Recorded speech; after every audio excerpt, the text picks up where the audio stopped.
So these are the first fish going into the UNS 60 Blackwater tank. And I know this video seems kind of weird since this will probably be published maybe 2 or 3 days after the previous video, which is the rescape. And that's because, well, when I'm filming this right now, I'm just starting to edit that video. That video actually took place about 2 weeks ago from when I'm filming this. So the tank is already cycled and stuff.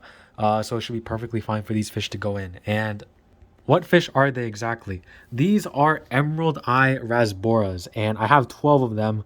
And these are a super underrated species of nano fish. And I did keep these in the past before, not for very long though, because we ended up having a heat wave. It wasn't the 2020 heat wave. It was, I mean, not 2020, 2021 heat wave that happened this year. It was maybe 2 years or so ago, and it just ended up getting too hot for them. But now I have them back in my possession, and the reason I went with these guys is because, as you can see, one of the main factors and where they get their name from is that when the light hits their eye just right, which is honestly just about any angle. The angle I guess kind of depends on like which shine their eye gives off, because you can see some have like a really bright blue one while others have more of a monotone green. So I think it depends on that. It depends on that angle. But in general, you can see that their eyes do give off that nice shimmer, and they also get around 1.2 inches max, or 1.2 inches is around the common size you'll see them. Some of them can get really chunky, around 1.4, 1.5 inches, I believe. So they're still pretty small, and they're also really tight schoolers I've seen. So if you have a tank like this where you don't think it's going to be big enough to house rummy nose tetras, which are arguably the tightest schooling fish in the hobby, these are a really great nano substitute. And especially when you have them in groups of 10 or more, like you can see right here, my dad was able to pick up 12. I am really excited to see how their schooling behavior works. And yeah, they're going to the Blackwater tank, of course. And that's another reason I wanted to get them for this tank.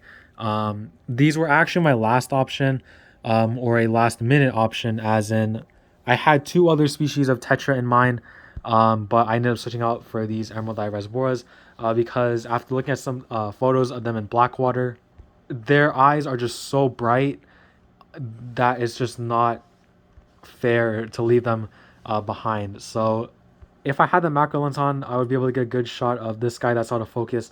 But yeah, I'll go over a little bit more information later when I release them, and let them settle in for a bit. But yeah, they've been temp acclimating for about 20 minutes so far. So I'm going to slowly acclimate them to the water and parameters in this tank, since it is Blackwater. Obviously, the pH is going to be lower. The hardness is really low. So I don't want to shock these guys too much. But yeah, we'll see in a couple days how they've acclimated to the tank.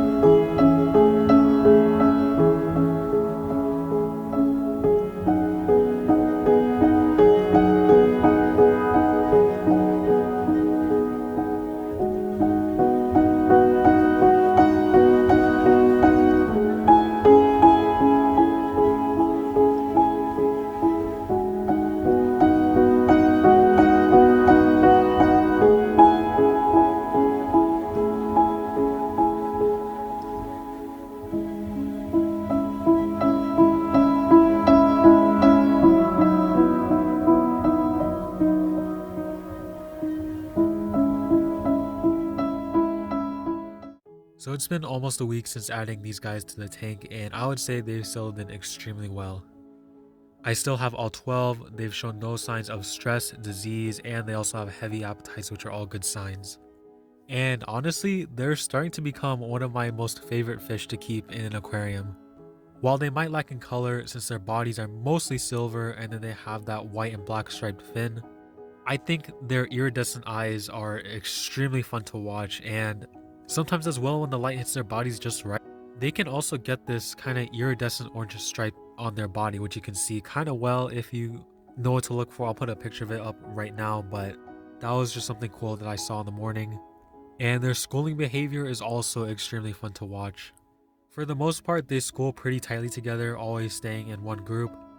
But sometimes if I keep my distance from the tank and just wait a bit, then they'll start to spread out a bit and kind of go in smaller groups, or sometimes just by themselves, which is really fun to watch. Well, for the most part, they usually stay in one group and they always go back and forth all around the tank, and it's just a really cool thing to see. And I'm really surprised that they're this underrated as a fish, since not many people keep them, but all around they're a really good nano fish for smaller tanks. Again, they average about 1.2 to 1.4 inches in length. People say that you can keep a small group in a 10 gallon, but personally I would recommend a 20 gallon if you want a decent sized school, because they can be pretty active. So it's always just nice to give them that extra space. And as always with a lot of schooling fish, 6 or more is a good schooling number. And for these guys in particular, I actually tried to feed them mysis shrimp, or frozen mysis shrimp, and some of the pieces were actually too big for their mouths. So what they would do is they would kind of hang onto it with their mouth, and then they would either spit it out or just kind of swim around with it in their mouth. And some of the other ones was trying to go after it, which was pretty funny to watch. But these guys are extremely big fans of live baby brine shrimp, and it was the first 2 days that I did try to feed them frozen mysis, and once I saw that only some of them were getting food because, again, some of the pieces were just too big for them to eat, I took out my old baby brine shrimp hatcher and hatched out a lot of baby brine shrimp for them, and they went absolutely crazy.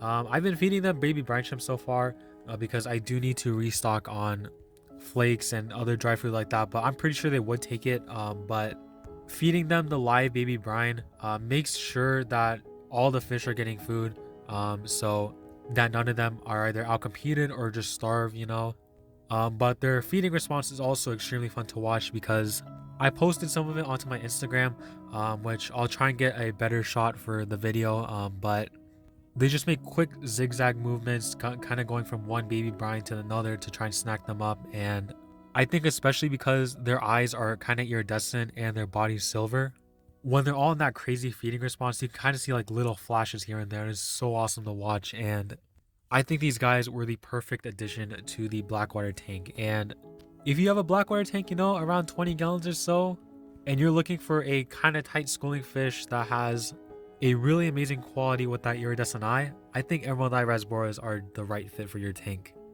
In the end with these guys, I would like to have a school of maybe 15 to 16, just because they do stay small and their bioload isn't a lot, and I think getting a couple more of them to add to this group would benefit them a lot, since they're still kind of skittish, but I think over time they'll get used to me. And yeah, that's about it for this video. And the day I'm editing this, which is the night of the 24th, so tomorrow is actually Thanksgiving, I'm actually gonna be picking up the auto sync list this weekend, and Wet Spot's also having a 10% off sale on fish and plants in store, which I'm going to be going in store on Saturday. So I might be picking up a few more surprises that I'll have to build another tank for a specific reason, and I'll explain more once I get those fish, and that should be a separate video. And with that being it, Emerald Eye Rasboras, please look into them, since they're super awesome fish, and they are so criminally underrated. And with that being it, my name is Northwest Fishkeeping, signing out.